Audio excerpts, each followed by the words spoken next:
बेटियां अल्लाह का इनाम हुआ करती हैं। इनकी अच्छी तालीम और तरबियत सब पर फर्ज है।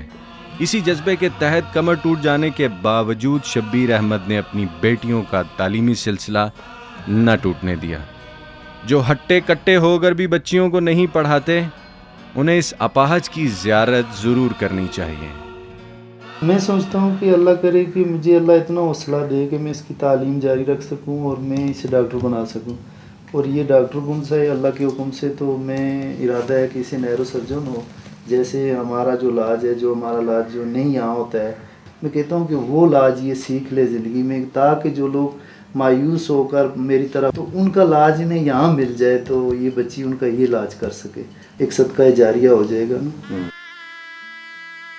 दुनिया भर में हुकूमती सतह पर माजूर अफराद को व्हील चेयर्स और ट्राई साइकिल यानी खुसूसी लोगों के लिए ऑटोमेटिक सवारी फराहम करने का बंदोबस्त किया जाता है, लेकिन पाकिस्तान में किसी भी अपाहज के लिए ये सहूलत दूर का ढोल ही हुआ करती है। सरकार से क्या मांगे सर, मैं सरकार से यही मांगता हूँ कि मुझे कोई ऐसी एक चेयर होती है जो माजूरों के लिए, एक होती है उसमें वो अच्छी पावरफुल होती है जो कच्चे पक्के में निकल सकती है, मोटे टायरों वाली होती है, मोटर वाली।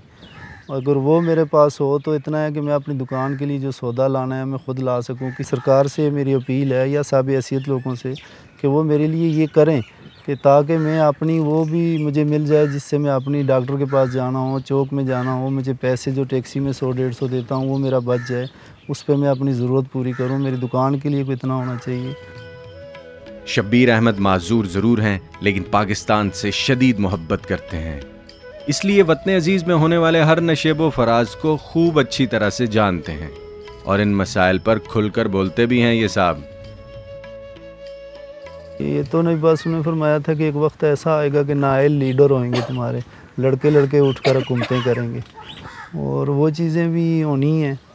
और कुछ जो है ये कोई निशानियां भी ज़ाहिर होनी है, तो कुछ ये है कि हुकूमतों में वो चीज़ ही छोड़ दी है, वो जो दीन के साथ जो चीज़ थी ना वो इन्होंने छोड़ दी है।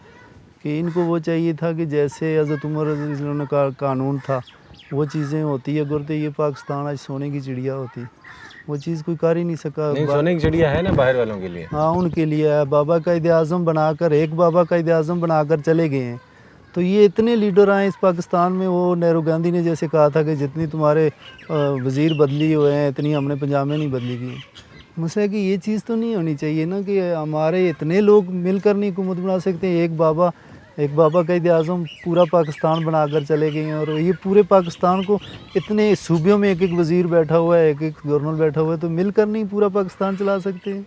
इतना पाकिस्तान के लिए बनाना चलाना मुश्किल हो गया। शब्बीर अहमद एक गरीब अपाहज है जिसके आधे धड़ में जिंदगी की कोई रमक बाकी नहीं बची। मौत सिरकते हुए उसकी दहलीज पर आई चाहती है, लेकिन वो अपने जैसे माजूरों को एक पैगाम देता है और ज़माने के लिए मिसाल बनना चाहता है। आप अपनी मजदूरी करें, जो कुछ लगा कर बैठेंगे आपका बिकता जाएगा। अगर हाथ नहीं है तो फिर भी आप चीज़ें लगा कर बैठेंगे तो आपकी चीज़ें बिकती जाएंगी। लोग पैसे वहाँ छोड़ जाते हैं, चीज़ खुद उठा लेते हैं।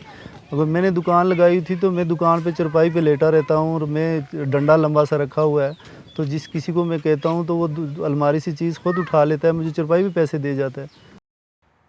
दुनिया में बहुत कम लोग ऐसे हुआ करते हैं जो किसी हादसे के मुंतज़िर हों।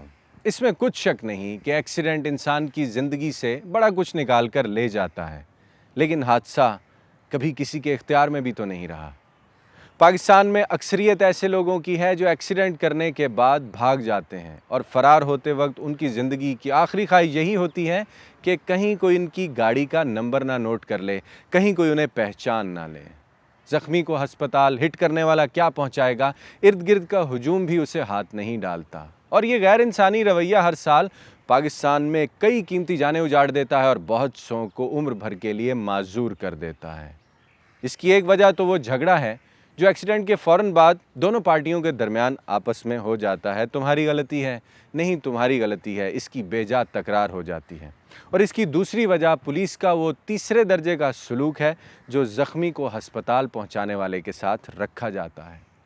इन सब मसाइल को अब सुलझा लेने की ज़रूरत है।